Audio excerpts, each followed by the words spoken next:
보통 속이 쓰리면은 당연히 위산 과다 때문이라고 생각하는데 사실 그렇지 않습니다. 가장 중요한 감별 포인트는요.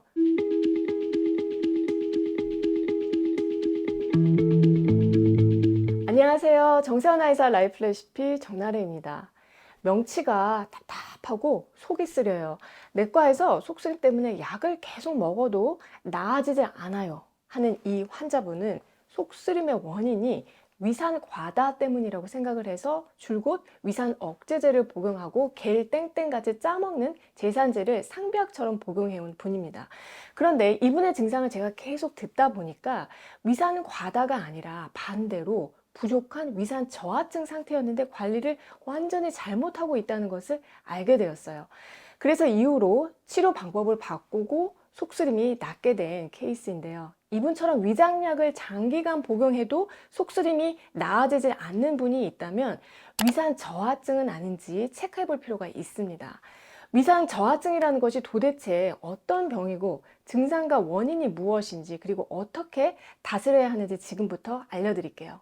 위산 저하는 위산 과다와는 반대로 위산 분비가 잘 되지 않아서 위에 산성도가 떨어져 있는 상태인데요. 산도는 pH로 나타내죠. 숫자가 적을수록 산성, 숫자가 클수록 알칼리성인데 건강한 상태의 위산 pH는 한 1에서 2 정도로 유지가 되고요. 3에서 5밖에 되지 않으면 위산 저하증으로 보게 됩니다.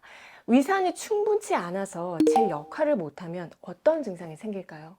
가장 먼저 나타나는 증상이 소화가 안 되고 자주 체하는 증상이에요. 음식이 명치에 딱 걸려있는 느낌이 든다고 표현하시는 분들도 있고요.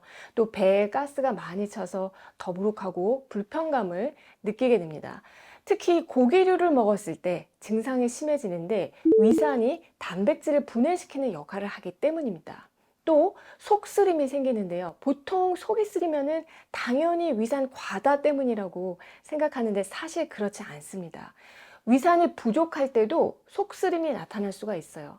음식물을 섭취했을 때 위산 분비가 제대로 안 되면 음식물 소화가 제때 일어나지 못하고 산의 농도가 어느 정도 낮아져야 위와 십이지장을 연결하는 유문 관략근이 열리게 되는데 산성이 미약하면은 유문 관략근이 잘 열리지가 않아요. 그러면 어떻게 돼요? 음식물이 아래로 내려가지 못하고 위장 안에 오래도록 머물러 있으면서 부패가 되기 시작하고 가스가 발생하면서 위내 압력이 올라가게 되겠죠. 이 압력에 의해서 위와 식도를 연결하는 그 식도 관략근이 열리게 되고 이때 위에 있던 위산이 조금이라도 식도로 올라가게 되면은 식도를 자극해서 속쓰림 증상이 나타날 수 있습니다. 그래서 저산증인 경우에도 식도염을 동반하게 되는 경우가 많아요. 이해가 되셨죠? 그럼 나는 어떤지, 내 속쓰림은 위산 과다 때문인지 아니면 위산 저하 때문인지 궁금하실 텐데요. 정확한 검사는 병원에서 할 수 있지만 그 전에 증상으로 스스로 자가 진단해 볼 수 있는 방법이 있습니다. 가장 중요한 감별 포인트는요. 소화를 잘 시키느냐예요. 그러니까 위산 과다라면은 소화에 큰 문제가 없고 식사를 잘 하고 고기류를 먹어도 소화를 잘 시키는 반면에 위산 저하라면은 반드시 소화가 어려운 소화불량 증상을 가지고 있습니다. 또 그 속이 쓰린 시점도 위산 과다는 공복, 그러니까 속이 비었을 때 속이 쓰린 반면에 위산 저하인 경우에는 식사 후에 속쓰림이 생기는 경우가 많아요. 자, 각자 한번 어떤지 판단을 해보시고요. 위산 저하일 때 나타나는 또 다른 증상으로는 빈혈이 있습니다. 생리 과다 같은 어떤 특별한 이유가 없는데도 빈혈이 있거나 빈혈약을 먹어도 쉽게 낫지 않는다면은 위산 저하에서 비롯된 것은 아닌지도 반드시 살펴볼 필요가 있어요. 위산은 단백질, 비타민을 비롯한 여러 가지 미네랄의 소화 그리고 흡수에 필요한데요. 우리 몸에 들어온 미네랄을 분해해서 소장해서 흡수되기 아주 좋은 형태로 만들어주는 역할을 합니다. 그래서 위산이 부족하면은 칼슘, 마그네슘, 철분 같은 미네랄 흡수가 잘 되지가 않고 철분제를 먹거나 칼슘제도 역시 위장에서 흡수가 잘 안 되기 때문에 빈혈 증상이 안 낫고 계속됩니다. 그래서 이때는 위장부터 치료를 해야 한다는 거죠. 그런데 위산 저하가 있을 때 생기는 더 심각한 문제가 있습니다. 위산에 의해서 죽어야 할 세균이 죽지 못하고 소장까지 내려가서 소장 내에 세균이 과잉 증식할 수 있게 된다는 건데요. 이를 소장 내 세균 과다 증식증, 영어로는 Small Intestinal Bacterial Overgrowth라고 하고 줄여서 SIBO라고 합니다. 원래 세균은 대장에는 있고요. 소장에는 세균이 없어야 해요. 소장은 영양분을 흡수하는 곳인데 세균이 증식한다면 당연히 문제가 되는 거죠. 그래서 시보가 생긴 사람들은요, 소장 내 세균 때문에 음식물에서 부패가스가 잘 생기기 때문에 조금만 먹어도 가스가 차고 배가 부풀어 올라서 밥 먹기가 힘들어하는 분들이 많습니다. 시보는 대장 내 세균 총에도 역시 교란을 일으켜서 면역 시스템에도 혼란을 생기게 하고 온몸에 원인 모를 알레르기나 염증을 촉발하는 원인이 되기도 하기 때문에 이러한 상황에 이르지 않기 위해서는 위산이 세균을 억제하는 그 역할이 굉장히 중요하다는 겁니다. 자, 그렇다면 위산 저하증의 원인을 알아야 막을 수가 있을 텐데 원인이 뭘까요? 나이가 들게 되면 자연스럽게 위산 분비 기능이 떨어지기도 하고요. 당뇨나 갑상선 질환 같은 기저질환이 있는 경우에도 위산 저하증이 생길 수가 있는데 질병이나 노화 외에 주의해야 할 몇 가지 원인이 있습니다. 그 중에서도 우리가 가장 주의해야 할 것이 습관적인 위장약의 복용이에요. 속쓰림 때문에 위산을 중화시키거나 위산을 억제하는 위장약을 장기적으로 복용하는 분들 중에는 종국에는 저산증으로 빠지는 분들이 많습니다. 그리고 두 번째는 자율신경실조증인데요. 긴장하면 입이 바짝 마르잖아요. 그래서 긴장과 스트레스로 교감신경이 항상 항진 상태에 있게 되면은 위산 분비도 위축이 됩니다. 그리고 또 다른 원인, 헬리코박터 감염이기 때문에 헬리코박터 균도 방치하시면 안 되는데요. 어떤 이유이든지 간에 이미 위산 저하증이라면은 치료가 필요하겠죠. 자, 그런데 사실 저산증에는 딱히 치료약이 없기 때문에 베타인과 염산을 결합해서 만든 베타인 염산 보충제를 구입해서 드시는 분들이 있습니다. 베타인 염산은 위산의 양을 증가시키는 것은 아니고요. 위산의 pH를 낮춰서 소화를 돕는 것인데 위산의 농도에 영향을 주기 때문에 조절을 잘못하면은 오히려 또 속쓰림이 더 심해질 수가 있어요. 그래서 주치 선생님의 지도 하에 복용하시는 것이 가장 좋습니다.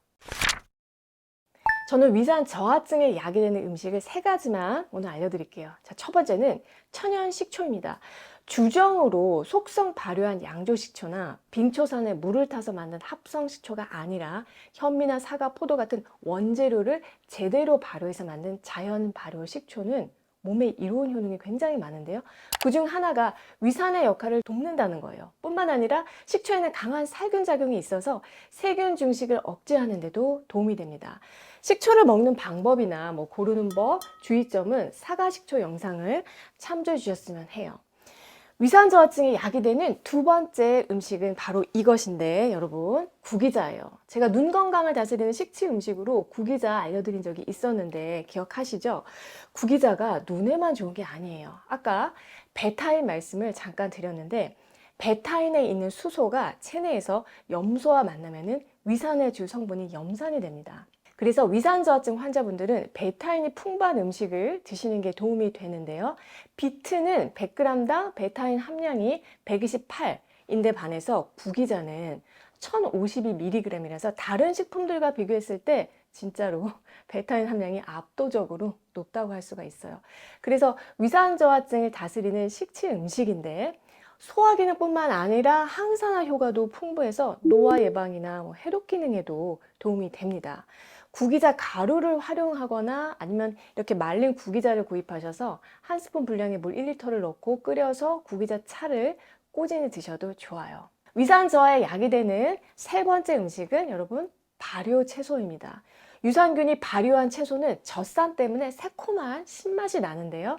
이런 발효 채소는 위산 분비를 촉진해서 소화를 돕는 작용을 하게 돼요. 독일의 대표적인 발효 채소가 있어요. 잘게 썬 양배추를 소금에 절인 후에 발효한 사우크라우트가 있는데요. 말 그대로 사워는 신맛 나는 이라는 뜻이고 크라우트가 양배추인데 저산증인 분들이 식전에 조금씩 드셔주시면 참 좋습니다.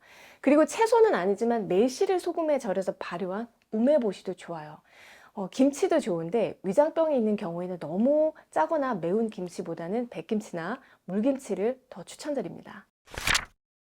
오늘 내용을 다시 한번 정리하면요. 위장약을 계속 먹어도 속쓰림이 계속될 때는 위산 과다가 아니라 혹시 위산 저하증인지는 아닌지 의심해 보아야 한다. 똑같이 속이 쓰려도 위산 분비가 저하되어 있으면 어떤 증상이 잘 나타나는지 알려드렸고요. 또 위산 저하증이 생기는 원인이 무엇인지, 그리고 위산 저하증을 치료하는 음식 3가지로 천연식초, 구기자, 발효채소를 말씀드렸으니까 해당되는 분들은 오늘 알려드린 방법대로 꾸준히 한번 식사하셔서 위 편한 하루하루가 되셨으면 합니다. 올해도 정나래와 함께 슬기로운 식사생활 하시고요. 저는 다음에 또 좋은 내용으로 찾아뵐게요.